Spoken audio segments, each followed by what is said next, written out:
কাজে আমার বক্তব্য হলো ওইটাই, সিদ্ধান্ত নেওয়ার দায়িত্বটা সাধারণ মানুষকে দেন।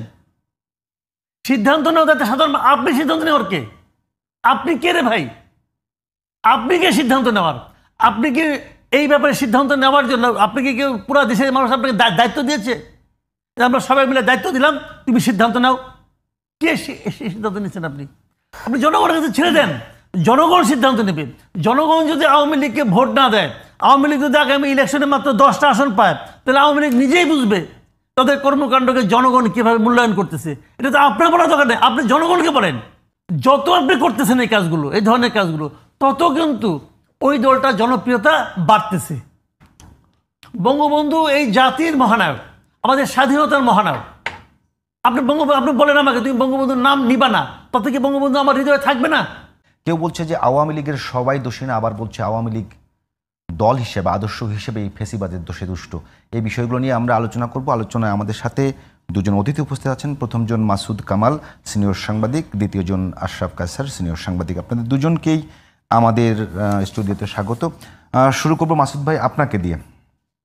একটি সংগঠন নাম history of July, Facebook page, তারা একটি কর্মসূচির আয়োজন করেছে আজ। সেখানে তারা বলছে যে শহীদদের রক্তকে তাচ্ছিল্য করে গণহত্যার পক্ষে বৈধতা উৎপাদন করা হচ্ছে। এই অপরাধে তারা বলছে যে শেখ মুজিবুর রহমানের মৃত্যুবার্ষিকীতে সামাজিক যোগাযোগ মাধ্যমে শোক প্রকাশ করেছে। তো এই বিষয়গুলো নিয়ে তাদেরকে জুতা মারার একটা কর্মসূচি ঘোষণা করা হয়েছে। আসলে কি শহীদদের রক্তকে তাচ্ছিল্য করে গণহত্যার পক্ষে বা ফ্যাসিজমের পক্ষে কোনো বয়ান তৈরি করার চেষ্টা চলছে বাংলাদেশে? কি সংগঠনের নাম বলেন? History of July. History of July. History of July, ওনারা কি জুলাইয়ের হিস্ট্রি লেখার দায়িত্ব নিয়েছেন? ওনারা কারা? এটা কারা? আমি একটা কথা বলি আপনাকে, দেখেন নানা ধরনের সংগঠন এখন গড়ে উঠছে। এরা সবাই জুলাইয়ের গণ আন্দোলনের মানে সিপাহসালার এক একজন, সবাই সিপাহসালার। ভালো কথা ভাই, আপনারা সিপাহসালার হন, আমাদের কোনো আপত্তি নাই। জুলাই গণহত্যাটা কোথায় হয়েছে? জুলাই আন্দোলনটা কোথায় হয়েছে? এই ভূখণ্ডেই তো হয়েছে, এই দেশে হয়েছে। আমরা তখন কোথায় ছিলাম? আমরা এখানে ছিলাম, আমাদের চোখের সামনেই হয়েছে।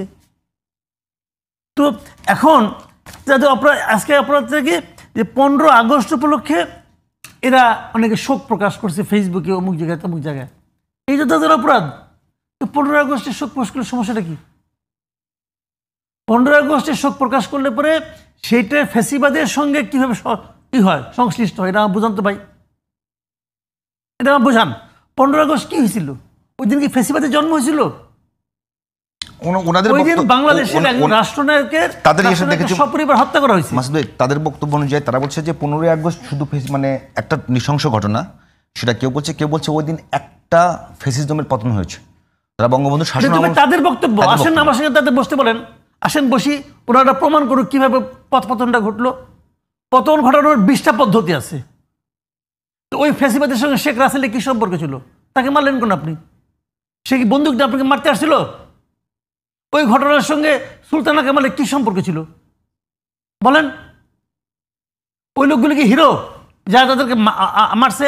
যদি হিরো হয়ে থাকে, যারা তাদের বেনিফিশিয়ারি ছিল বিএনপি, যখন ওদেরকে যখন বিচার হয় তখন বিএনপি কোনো প্রতিবাদ করছিল? ভাই আমি স্বাধীনতা যুদ্ধ দেখেছি, তখন আমি ছোট ছিলাম, কিন্তু আমি জানি, বুঝি, আমি জানি বঙ্গবন্ধু মানুষের হৃদয়ের কোথায় আছে। আপনি আমাকে ধমক দিয়ে সরাই দেবেন? আপনি আমাকে জুতা মেরে দেবেন সরাই? আমি কালকে একটা ভিডিওতে দেখলাম, একটা আপনার সোশ্যাল মিডিয়ার একজন রিক্সাওয়ালা তাকে মারতেছে, সে বলছে আমি জয় বাংলা বলবো। ওর কি লাভ? ও কি মানে হাজার হাজার কোটি টাকা বিদেশে পাচার করছে? এখনো সে চালায় রিক্সা, ওর কি লাভ? আরেকটা দেখলাম, এক ভদ্রমহিলা নেকাব পরা, তার সঙ্গে একটা হুজুর টাইপের লোক, সে বলতেছে আমি কোরআন খতম দিছি বঙ্গবন্ধুর জন্য। পাশের মহিলা থামানোর চেষ্টা করেছে, না ওর পাগল বলতেছে, সে বলে যাচ্ছে আমি দিচ্ছি। কেন? এগুলি কি এরা সবাই স্বৈরাচারের দোষর হয়ে গেল? আমি একজন লোককে ভালোবাসি ভাই, কোনো লজিক আছে? আপনি কি লজিক আমার এটা বুঝাবেন? আর এর সঙ্গে বঙ্গবন্ধু মারা গেছে কবে? এখন যারা এগুলো বলতেছে তাদের জন্মের আগে, তার বাপ তখন বিয়ে করার কথা সিদ্ধান্ত নেয় নাই। কিন্তু মানে এগুলি কি আরম্ভ হয়েছে দেশে? কিন্তু মাসুদ ভাই একটা বলি, যে এই যে আপনি নিরীহ আওয়ামী লীগের কথা বলছেন, যে যারা শুধুমাত্র বঙ্গবন্ধুকে ভালোবাসে, শ্রদ্ধা করে, সেজন্যই গেছে, সেই বঙ্গবন্ধু আওয়ামী লীগের হওয়ার দরকার। আমি একটা কথা বলি, আপনি নিরীহ মানুষ, নিরীহ আওয়ামী লীগ বলেন না, আমি আওয়ামী লীগ করি না, আমি জীবনে কোনোদিন আওয়ামী লীগ করি না, কেউ বলতে পারবে না। সেই বঙ্গবন্ধুকে ব্যবহার আমি করে, বঙ্গবন্ধুকে ভালোবাসি। বঙ্গবন্ধুকে ব্যবহার করে, বঙ্গবন্ধুর পোস্টারকে ব্যবহার করে, বঙ্গবন্ধুর জন্ম শতবার্ষিকী ব্যবহার করে, বঙ্গবন্ধুর মুরাল বানানোর জন্য যে বাংলাদেশে বড় ধরনের একটা দুর্নীতির স্বর্গরাজ্য কায়েম করা হলো, সেই সময় এই লোকগুলো তো কথা বলেনি ভাই।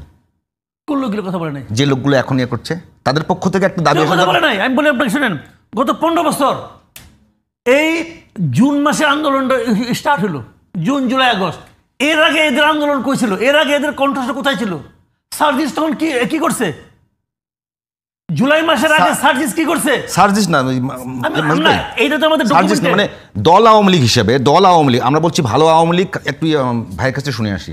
এখন প্রশ্ন হলো যে দল হিসেবে আওয়ামী লীগ, দল হিসেবে আওয়ামী লীগ ওই আন্দোলনের সময় এই হত্যাযজ্ঞকে কিন্তু সাপোর্ট দিয়েছে। তো দল হিসেবে আওয়ামী লীগ কি আসলে নৈতিকভাবে এখন বাংলাদেশে রাজনীতি করা বা থাকার একটা সুযোগ থাকে কিনা? আচ্ছা, দল হিসেবে আওয়ামী লীগ কিছু একটা করছে, সাপোর্ট দিয়েছে, অত প্রতিরোধ করেছে, অত কিছু। এটা আপনি কিভাবে প্রমাণ করতেছেন? দল কোনো রেজলিউশন নিয়েছিল? একেবারে 14 দলের বৈঠক করে, সাথে আওয়ামী লীগ ছিল, তাদের কাছ থেকে তারা সবাই সমর্থন দিয়েছে। ওটা একটা সরকারি সিদ্ধান্ত, সরকারি সিদ্ধান্ত আমার কথা হলো কি, 14 দলকে নিয়ে এসছে, তাহলে ওই ওখানে আওয়ামী লীগও ছিল। আপনি একটা কথা বোঝার চেষ্টা করেন, 14 দলের মধ্যে আওয়ামী লীগ আছে ভাই, তারা তো সমর্থন দিয়েছে। তারা কি সমর্থন দিয়েছে? এদের গুলি করো এটা বলছে, গুলি করতে বলছে? বুঝেন, আমি এর কথা খেয়াল করেন আপনি। এখন মনে করেন একটা, যেমন বিএনপি একটা গভর্নমেন্ট, বিএনপি একটা দল আছে, তারেক রহমান একটা কথা বললো যে এটা তোমরা করো। বিএনপি কোনো লিডারের ক্ষমতা আছে বলা এটা ঠিক না? আছে? আছে কি? তারেক রহমান তো ক্ষমতায় যায় নাই, গেছে ক্ষমতায়, সে কি প্রাইম মিনিস্টার? তাহলে কিন্তু প্রাইম মিনিস্টার হয় নাই। আছে কিনা সেটা দেখতে আপনি দেখেন, সময় বলবে। তারেক রহমান বললো এটা করো তুমি, কেউ বলতে পারবে যে না এটা করা ঠিক না, এটা করবো না? কেউ বলতে পারবে? ভাই, বাংলাদেশের পলিটিক্যাল প্র্যাকটিসটা কি? আর ওই ভদ্রমহিলা তখন ক্ষমতায়, দুর্দান্তভাবে ক্ষমতায়, তার দলের ইউনিয়ন পর্যায়ের একটা লিডার, সে বলবে না শেখ হাসিনা এটা ঠিক করতেছে না? বলা সাহস আছে তার? সে তো স্বৈরাচারী ছিল রে ভাই। তারেক রহমান তো স্বৈরাচারী না। তারেক রহমানকে আমি ধরছি খুবই গণতান্ত্রিক নেতা। তার সিদ্ধান্তের এগেনস্টে কথা বলার ক্ষমতা কার আছে দেখেন আপনি। এখন বাংলাদেশের প্র্যাকটিস চলে না। কাজে এখন যারা আশা করতেছেন এবং বলতেছেন যে তখন কেন কোনো দলের কোনো লিডার কেউ প্রতিবাদ করলো না, বলতেছেন না, বলছেন তো কিভাবে তারা প্রতিবাদ করবে? সে বাস্তবতা ছিল ভাই। সহজ কথা, প্রতিবাদের কোশ্চেন না।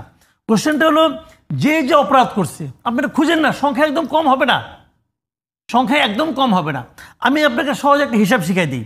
যত লোক এমপি ছিল 3 টার্মে, প্রতিবার তো 300 করে থাকে, 900 তো আমাদের আবার মনে করেন 200 লোক কমন 200 কমন আছে। তো ধরেন আপনি এখানে এইভাবে ধরেন আপনি 700, 200 বাদ দেন, এমপি 700। ওই সময় এমপি হওয়ার জন্য যত জায়গায় নমিনেশন যারা সাবমিট করছিল সবাই এমপিতে চায়।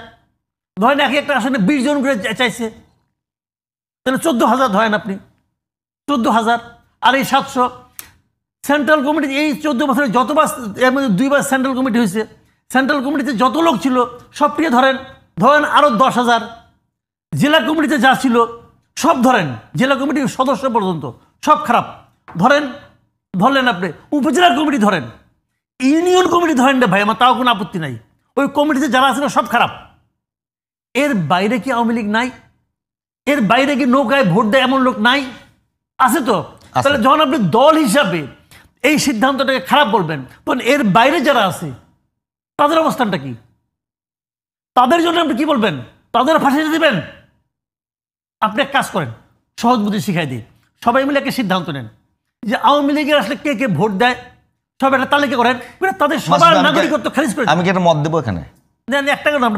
একটা মত দেই। মানে মুসলিম লীগ পাকিস্তান আন্দোলনের অন্যতম দল, মুসলিম লীগের অর্জন আছে। সেই মুসলিম লীগ যখন আসলে পাকিস্তানের মানুষের আকাঙ্ক্ষা পূরণ করতে পারেনি, সরে গিয়ে আওয়ামী মুসলিম লীগ হয়েছে। তো এখন কি আওয়ামী লীগের যারা একেবারে, আপনি বললেন যে একেবারে কোর স্বচ্ছ ভালো মানুষ, তারা কি আর একটা? শুনেন, আমি একটা কথা বলি, এটা তাদের সিদ্ধান্ত, এই সিদ্ধান্ত আমি দেওয়ার কেউ না। আমি কে? আমি তো আওয়ামী লীগ করি না, আমি দেবো কোনো সিদ্ধান্ত? এটা ওরা দিবে।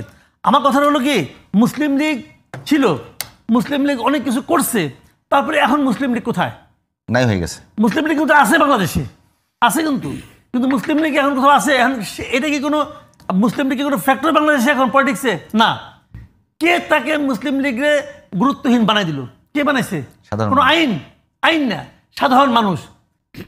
আপনি জনগণকে বলেন এই দলটা এত কিছু করছে, অমুক তমুক করছে, তারা আপনারা ভোট দেন না। যদি জনগণ আপনার কথা বিশ্বাস করবে, তাহলে আওয়ামী লীগ নাই হয়ে যাবে। কিন্তু আপনি যে বলতেছেন, আপনার এই পিছনে জোরটা কি? আপনি হলো গায়ের জোরে করতেছেন। আপনার ক্ষমতা আছেন, আপনার কাছে ক্ষমতা আছে, পুলিশ আছে, আপনি করতেছেন। যে প্রতিবাদ করতেছে তার ছবি টাঙ্গা দিতেছেন, জুতা মারতেছেন জুতা, আপনি কোনো সমস্যা নাই। বাইরে আপনি একজন আনন্দ পাচ্ছেন, এটাও হতে পারে। মারা দেবেন তাকে আপনি মেরে ফেলতে পারেন, আপনি সেই ক্ষমতা আছে, মারতেছেন মত করে, কোনো প্রবলেম নেই তোরে ভাই, মারতেছেন। কিন্তু এতে কিন্তু আপনি কিছু প্রমাণ করতে পারতেছেন না। আপনি কি প্রমাণ করতে পারতেছেন? আমাদের এই জাতির সমস্যা হলো একটাই, যে যেমন এখন দেখবেন অনেকেই বলে, আমাকে মাঝে মাঝে আমাকে বলে, আপনি এখন সরকারের সমালোচনা করেন, গত 15 বছর আপনি কোথায় ছিলেন? এটা একটা কমন একটা, আমি যত ভিডিও করি না, সব ভিডিওর মধ্যে এই প্রশ্নটা থাকবেই। না, আপনি তো করেছেন। না আপনি বলছেন, কিন্তু সেই প্রশ্নটা করবেই। আশরাফ কাসেম ভাই এই 15 বছর আপনি কোথায় ছিলেন, তারা জিজ্ঞেস করবে এটা। কারণটা জানেন, ওরা 15 বছরের কোনো খবর রাখে না, ওর হঠাৎ করে পয়দা হয়েছে। তারা মনে করে 15 বছর কেউ কোথাও ছিল না। সে যেরকম ভাবে হাসিনা শাসনকে মেনে নিয়েছিল, সবাই ওরকম মেনে নিয়েছিল, সে ওরকম ভাবে ভাবে। সবাই তো মানুষ নিজেকে ভাবে।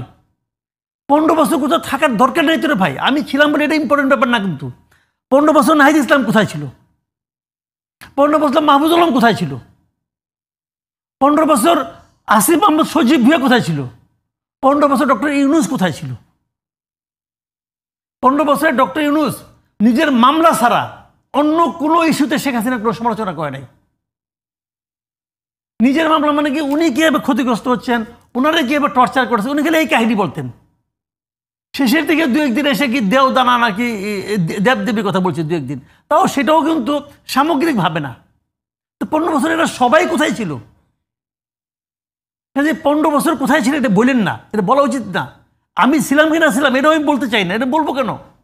যার যার অবস্থান শেষে পালন করছে, যার যার ভূমিকায় শেষে ছিল, কাজে ওইটা খোঁজাটাই হলো গিয়ে সবচেয়ে বড় সমস্যা। এখন যেটা হচ্ছে আমাদের, যে ঐক্য কথা বললেন, এই ঐক্যটাকে নষ্ট করছে ওইটা বইলা, যে আপনি 15 বছর কোথায় ছিলেন ওইটা বলেন না। আপনি 15 বছর শীতের মধ্যে ছিলেন, হিম কাপা হাড় কাপড় শীতের মধ্যে ছিলেন। ওটা আপনি একা দূর করতে পারতেন? আপনি একা শেখ হাসিনাকে সরাইতে পারতেন না বলেই তো এটা গণ-অভ্যুত্থানের প্রয়োজন হয়েছে। সবাই মিলে সরাইছি। কাজে ওই যে সরানোর কাজটা সবাই মিলে করছি। এভাবে ভাবেন, এভাবে ভাবলেই কিন্তু সমস্যার সমাধান হয়ে যায়। এইভাবে কেউ ভাববে না। সবাই গেলে 15 বছরের হিসাব খুঁজে। কেন খুঁজে? জাতিটাকে বিভক্ত করার জন্য খুঁজে। জাতিটাকে বিভক্ত করার কোনো প্রয়োজন নাই। আমি ভেবেছিলাম ডক্টর ইউনূস যখন দায়িত্ব নিলেন, উনি বোধহয় জাতিটাকে ঐক্যবদ্ধ করবেন, কিন্তু উনি আরো বেশি বিভক্ত করছেন। উনি বিভক্ত করছেন আগের জন, যে উনি এই যে আপনার ডিভাইড অ্যান্ড রুলের জন্য, যে আমি ওদেরকে সবসময় ভিলেন আমি রাখবো।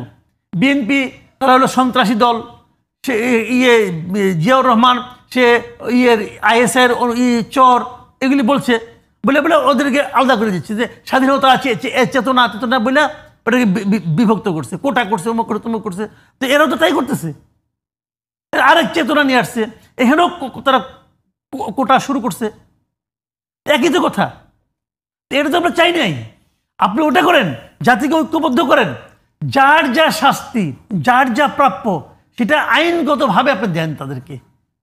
কিন্তু এটা আপনি কোনো রকম মব ক্রিয়েট করেন না। এখন মব ক্রিয়েট হচ্ছে, একজন লোক করছে, মনে করেন দেন এই যে ABM খায়রুল হক, উনি, আমি তো মনে করি বাংলাদেশে গণতন্ত্রের সবচেয়ে বড় ক্ষতিটা ABM খায়রুল হক করছে, আমি মনে করি। এই জন্য ওনার শাস্তি হওয়া উচিত। ওনাকে দিচ্ছেন আপনি কি, সে হত্যা মামলা, যাত্রাবাড়িতে নিয়ে কিন্তু হত্যা করছে। এটা পৃথিবীর যে কেউ যদি শুনে যে একজন সাবেক ফরমার চিফ জাস্টিসকে একটা হত্যা মামলা ঢোকানো হয়েছে এইভাবে, মানুষ কি বলবে? আমাদের বিচার বিভাগ সম্পর্কে দুনিয়ার মানুষের কি বিশ্লেষণ হবে? কে করতেছে? তারাই করতেছে যারা নাকি এরকম গণ মামলার শিকার হয়েছিল আগে। তাহলে আপনি যদি ওদের মতোই করেন, তাহলে পার্থক্যটা কি?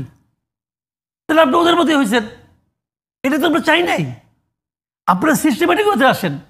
একটা মামলা হয়েছে 282 জন আসামি, সেই মামলার আসামিকে জেডাই খান পান্না প্রতিবাদ করলো। বাদীকে জিজ্ঞাসা করে, আমি তো জেডাই খান পান্না চিনি না, তাহলে আপনি কেমনি দিলেন? দুইজন উকিল, একজন আওয়ামী লীগের, একজন বিএনপির, একজন জামাতের, ওরা সব ঠিকঠাক করছে করে এই মামলা দিয়েছে।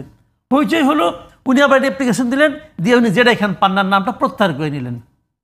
সমস্যা কি সমাধান হলো? 282 থেকে 281 হলো। বাকি যারা ছিল তারা তো রইল। সবাই তো জেডাই খান পান্নার মতো প্রতিবাদ করতে পারে না। অনেক লোক আছে এখানে যারা কিছুই করে নাই, তাদের নাম ঢোকানো হয়েছে। উচিত ছিল কি, উনি যে দুইজন উকিলের কথা বলছে তাদেরকে খুঁজে বের করা, এই দুইজন কে, ওই দুইজনের নামে মিথ্যা মামলায় একটা মামলা করে ওই দুজনের জেলে ঢোকানো উচিত ছিল।